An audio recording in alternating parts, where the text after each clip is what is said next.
Hello and welcome to Ask the Candidate. I'm Steve Kime with the City of Enid, and thank you for joining us today. The Enid Television Network is pleased to provide this program as a public service. I have 8 questions that I'll be asking the 3 mayoral candidates for Enid Mayor. And now with me is candidate for mayor, the Ward 6 Commissioner, George Pankonin. Commissioner, welcome. Welcome. Welcome to Ask the Candidate. Question number one. George, why do you want to be Enid's next mayor? Ooh, that's a tough one. I guess it's about service. Being mayor is actually serving. And I've been serving for, I think, my whole life. I mean, when I got out of high school, I went in the Air Force and served for 23 years. And I think that's where I really developed a passion for serving. And serving happens in many places. It can be in the military, it can be, I've also served as a college teacher. I think that's a method of service. I've served on many local, state, and national boards to include especially Air Force Association, served even at national level on that. I've tried to serve on things locally here. Many people know that I have a son that's developmentally disabled. So in 2003, I got together with Dr. Winnery locally here and several others. We started the For Our Kids Foundation, which today has, including my son, about 60 employees that used to be home watching TV, and now they're in the community working every day. I work with CDSA, representing the For Our Kids Foundation. I'm a representative from that segment. I continue to work after retirement on the base as the retiree activities officer. Again, another way to serve. There's no compensation, but it's helping my fellow veterans and retirees and keeping them informed. So I guess I've been serving for a long time, and I don't know how not to serve. Most recently, of course, is serving as the Ward 6 Commissioner. I've found during the time that I've been the commissioner that I've really enjoyed representing the community and talking to the people, my friends and neighbors, and others within the ward. And I think I'm at the age where I think I can still be really useful and effective as mayor. I have the time to be able to do that since I'm retired. And I can't think of a better way to cap off a career of service other than to be the mayor of Enid, Oklahoma. George, you kind of touched on this with your first answer to why you want to be mayor. But if you would, can you elaborate just a little bit more on your academic and also your professional achievements that really prepares you to lead Enid as mayor? Sure. And excuse my cold and cough. I'll do my best to keep it within. It's quite all right. Let's see, academically, I have a Bachelor of Science degree in criminal justice from University of Nebraska at Omaha. That I got while I was serving in the military. A few years later, I was selected by the Air Force to go to the Air Force Institute of Technology, which is kind of like the Air Force Academy, only they do graduate school for Air Force. It's at Wright-Patterson Air Force Base, so I got my master's degree in logistics from there. While we're on the topic of academic, I've also taught college for about 10 years for Embry-Riddle Aeronautical University. And I taught both at the Vance and Eltis campuses. Primary courses I taught were production operations management, logistics, transportation, those kind of topics. That's my background, my specialty. But it gave me a chance, again, to serve in a different way. Did that for about 10 years. Professional leadership roles. I started out in the Air Force enlisted, so I kind of rose through the ranks. And I think that's an important distinction because I was able to see blue-collar side and white-collar side, if you want to put it that way. And I think I have compassion for both and understand both. I think my first, it's kind of a humorous thing, but in the military they've got all these acronyms, and one of them was NCOIC. Well, that meant non-commissioned officer in charge, and it was a big deal when I was coming up to be able to achieve that status. You were the head of the group. Well, shortly after I got to my first base, I was told that I needed to come in and make coffee in the morning. Part of my job was to be the first one there to make coffee. At the time, I didn't even drink coffee. So there was a little desk, it was in the warehouse, so there was a little desk in the warehouse in the corner, and I got myself a nameplate, put my name on it, and I put A1CICOC. And my supervisor came in and said, well, what is that? I said, I was an Airman First Class at the time. I said, that's Airman First Class in charge of coffee. So my leadership role started quite early in my Air Force career. As time progressed, I ended up getting a commission from the Air Force. My last job in the Air Force, I served as a squadron commander at Chanute Air Force Base. So I had a 250-person squadron that I was in charge of. So other assignments that I had included major command assignments like Headquarters AETC, Tactical Air Command, Ramstein Air Base, and USAFE. So I got to see the staff level of a higher headquarters function as well as base level. And I think those are all important attributes because when you're running a city, you have to talk with people at many, many different levels. And I have done that, and I've been accustomed to that, and I'm quite comfortable in every one of those settings. So after retirement, I served Advanced Air Force Base, worked for Northrop at first, and then subsequent contractors out there in senior level logistics positions. So it's not just military that I've had a chance to work with, but it's also civilians. So I think all in all, put all of that together, and I think I'm well prepared to assume the position of mayor. Here's an open-ended question for you, George. What is your vision for Enid? Oh, that's a tough one. Well, let me say that the evolution of successful cities is that they have to grow at a sustainable rate. And I think every city either has to grow or they grow smaller. And what you want to do is make sure that you can continue to provide a quality of life desires for the residents. That means promoting industry and growth, taking care of the infrastructure, taking care of the economy. The things that attract new businesses to Enid are very much the same things that the people of Enid are interested in having, which includes like places to dine and shop, nice places to go out to, adequate affordable housing, entertainment activities, and even things like nice parks, walking trails, and convention facilities. So I think doing all of those things helps the community grow, and it helps provide benefits for the residents that are in the city. I think it's also important to look at a strategic view. A distant view is important, so that's part of the reason that the water project is so important. We can't just look at, we can look at the budget for next year, but we have to be looking well beyond next year for the continued growth of the community. So you need a strategic look. You need a, what's it going to look like in 20 years kind of look. So that's one of the reasons that water is important. It's important not only to us, but it's important to Vance Air Force Base, our partner on the other side of the gate. So anyway, I think it's just as important to them as it is to us. You have mentioned various credentials or leadership qualities that you've had of experience that you have personally. The question is, what is one key leadership quality that you possess that would promote the City Council to work together? Okay. Narrow it down to one if you could. Okay, it's one. And I'll give you the word first and then explain. I'm a facilitator. I don't know if it's a natural trait. I suspect maybe it's part natural, but part of it is through the experience. As I said, growing up as enlisted man, later as an officer. I even started out as a union worker at home before I joined the Air Force, and ended up representing management on the management side of the table during discussions with the unions here at Vance. And I've been respected at all of those different levels. By facilitator, what I mean is having the ability to talk with the other commissioners on very heated topics. And all of us are going to have different views, not only our own views, but the views of the constituents that we represent. And they're going to be quite strong.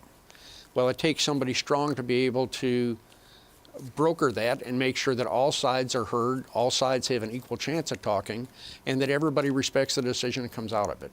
But it takes a strong facilitator to be able to control the group when you have strong personalities, as we do on the Enid City Commission.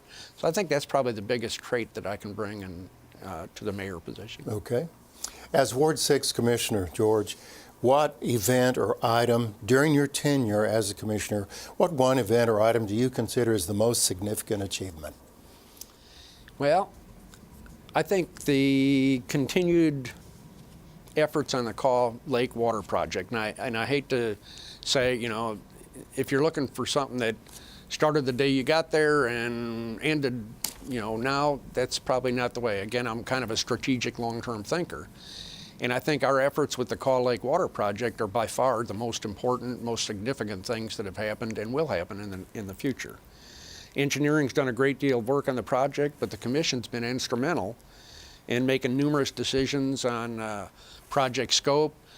We found out that it was during the design process and the staffing process that we didn't have the money to do everything that we wanted to do, so we had to be able to decide what's the smart way to do that and allow for future expansion. There's a lot of decisions involved in that.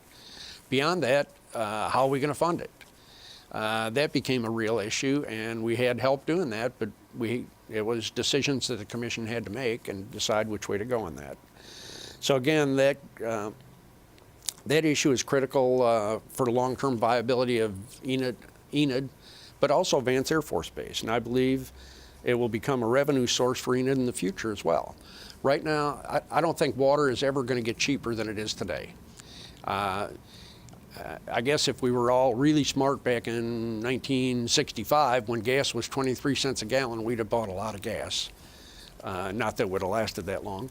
But gas definitely moved up, and that's what's going to happen with water.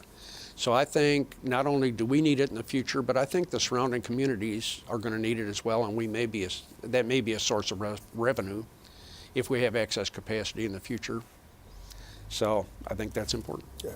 George, if you were able to look into the crystal ball, what major issue do you see that the City Council will face in 2019? And as Mayor of Enid, how would you lead to address that issue, whatever that issue is? Okay. The issue, I would say, is continued economic development.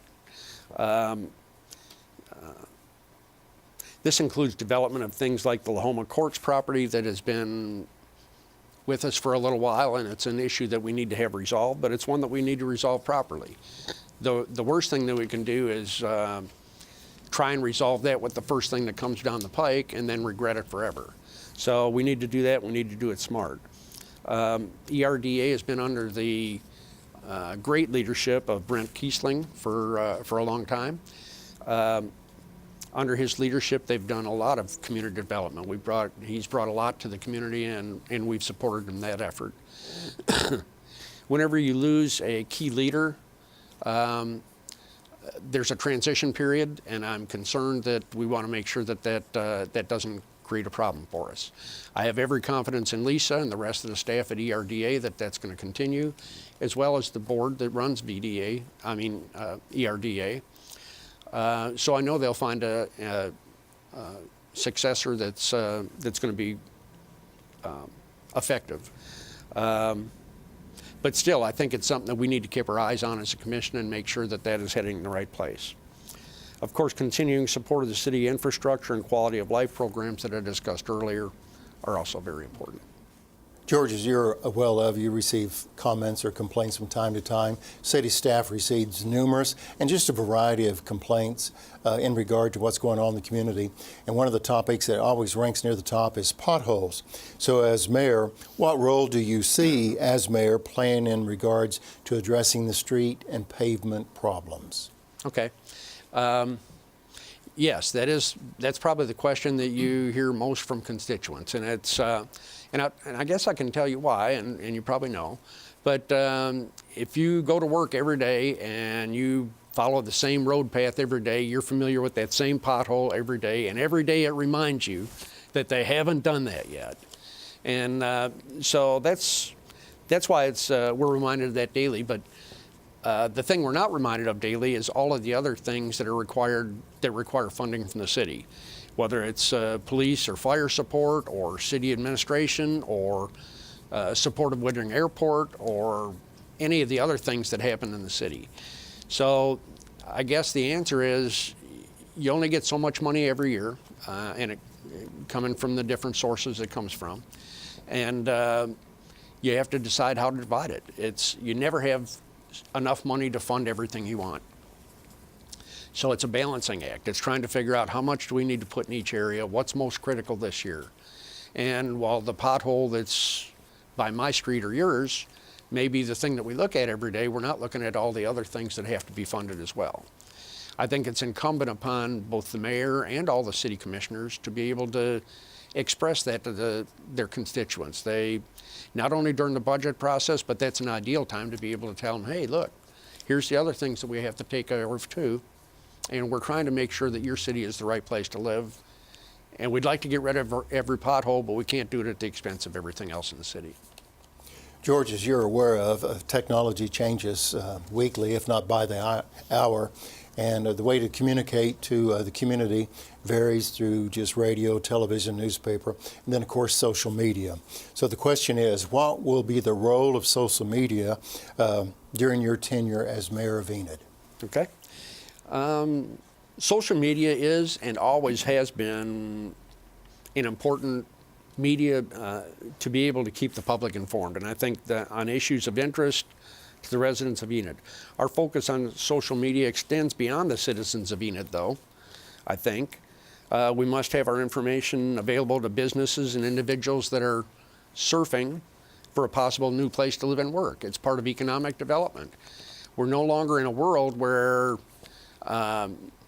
you don't find out about a city till you get to the city. There's a lot of research that's done at the individual workers level, and social media makes that available.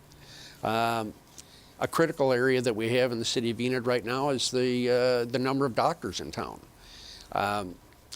We need to have a place where they can look at the website and find out what's the quality of life stuff, what kind of stuff is going on in Enid. And I think our website provides that very well. I think social media is sending out a lot of messages like that as well.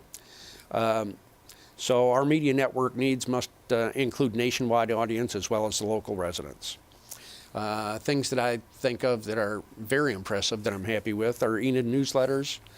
I think the Enid News and Eagle does a great job of promoting the city and the services of Visit Enid and, oh, by the way, Enid Television Network. Beyond that, many of the commissioners and the mayor have social media accounts that are personal, or more or less personal accounts, where they can actually hear from constituents. It's a lot easier than it used to be. You don't have to write a letter anymore. You can just pick up your phone, send it to their account, and get an answer back. Some have personal accounts to do that, but the city also has an email account for every one of the commissioners, and I've had a lot of feedback from that. George, that concludes the Q&A portion of our interview, if you will. But I want to provide you an opportunity now to speak to the citizens of Enid, and so feel free to share your thoughts as you look at the camera. Okay, good. Thank you, Steve. First, I want to thank my friends and neighbors in Ward 6 for the opportunity they've given me for the past 2 years to serve and represent them. Frankly, I never considered running for public office earlier in my life. The opportunity for me to serve on the city council came a couple of years ago at a time when I was retiring and I had the time to be able to commit to it. And so I figured, let me give it a try. And as we said before, I like to serve. So I wanted to have an opportunity to do that. 2 years have passed. I've found that serving on the commission is very rewarding. My good friend Bill Shuey has to step down after this term. And I've decided if I ever want to run for Enid's mayor, this is probably the right time. I believe I have the respect of all who know me, and I have a unique background that's prepared me to represent the city of Enid, as I have, and I have the time needed to run to be an effective mayor. While in the military, I often told people where I was stationed, when they asked how I liked it there, and my reply was, I'm glad to be here and proud to serve. I hope that you will again allow me, I hope the constituents and the voters in the Enid area will allow me one more opportunity to use this mantra again, this time as the mayor of Enid, Oklahoma. Thank you very much. Thank you, Steve. Appreciate it. George Pankonin, candidate for mayor here in Enid, Oklahoma. And that's our edition of Ask the Candidate. We thank you for being with us and joining us here on the Enid Television Network. I'm Steve Kime. Thanks for joining us.